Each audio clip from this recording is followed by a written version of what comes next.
So today I recap all of these books, weeks 1 through 4 in the KotLC read-along, so stay tuned. I can't believe today was a good day.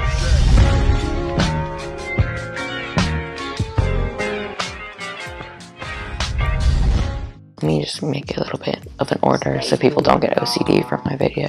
So guys, welcome back to the KotLC Fanbase. My name is Troy, and I am the co-owner of this channel.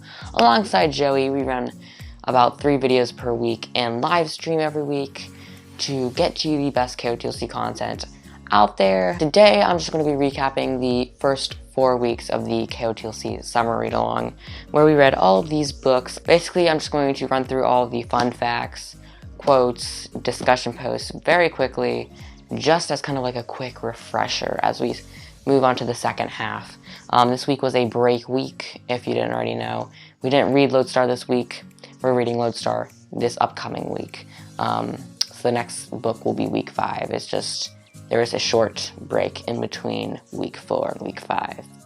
So yeah, we're just gonna talk about all of the fun posts and stuff. This is just going to be a quick recap through all of the weeks. So let's just start with week 1, where we read Keeper of the Lost Cities. So I found that this first book was very fun, very light, but still full of action, and just again amazing.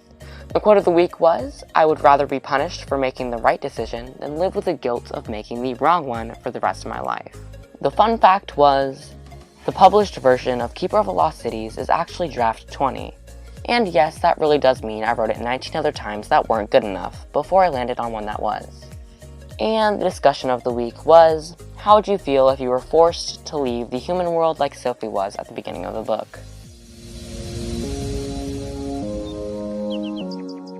The next week we read Exile. My basic thoughts were that I thought this book was a lot better than it was. Urshan and Messenger combined a bunch of topics into one book.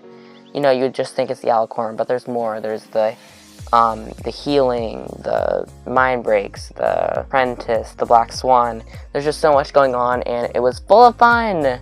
Now let's just go into the stuff. So the quote of the week was, "I think we could all use a little more weird in our lives." And let me just tell you guys, that's like one of my favorite quotes ever, so thank you. And the discussion of the week was, if you found secret messages from the Black Swan, would you have kept them secret like Sophie?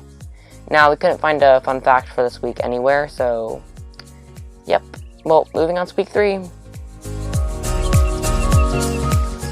The third week was Everblaze. Now, before reading this book, I thought it was one of my least favorites, but now I can confidently say that it has equated to one of my favorites now. An unexpected favorite. So let's start off with the quote of the week. "Because our family doesn't decide who we are. We decide who we are." Again, another amazing quote. Fun fact of this week was, when my editor first told me that Jason Chan would be illustrating my covers, I totally cried. I had been fangirling his covers for years and had bought numerous books just for his beautiful art. So I couldn't believe he'd be doing mine, especially since I've never mentioned my Jason Chan obsession to my editor. And every year when I'm shown the first glimpse of the new cover, I get choked up all over again. Somehow, he always manages to outdo himself. That was fun.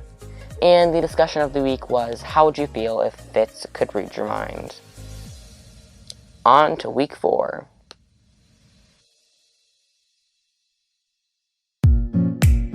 And the fourth week, which was last week, was Never Seen, my OG favorite book. Absolutely loved it.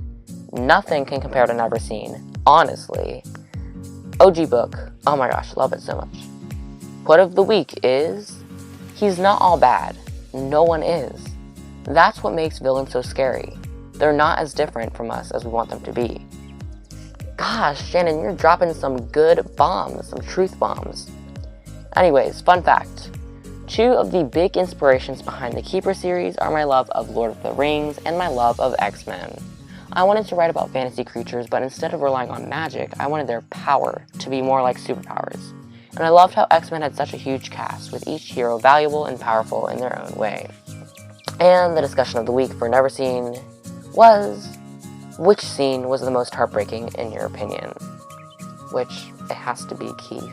with the sticky notes, trying to figure out his heritage and stuff. That was just so sad. Oh my gosh. But yeah, that wraps up all the posts. I just wanted to make this kind of a rapid fire video for you, so you could just get the points down. I didn't want to talk about it too much. So yeah, let's just head into the outro. So guys, I hope you enjoyed this video of me talking about all the fun stuff that went down the 4th week of the KotLC read-along. It sure was fun, and I can't wait to start the second half, which is going to be a little bit shorter because there's only 3 books this half, but what can I ask for, really? If you like this video, please hit that like button and click the subscribe button.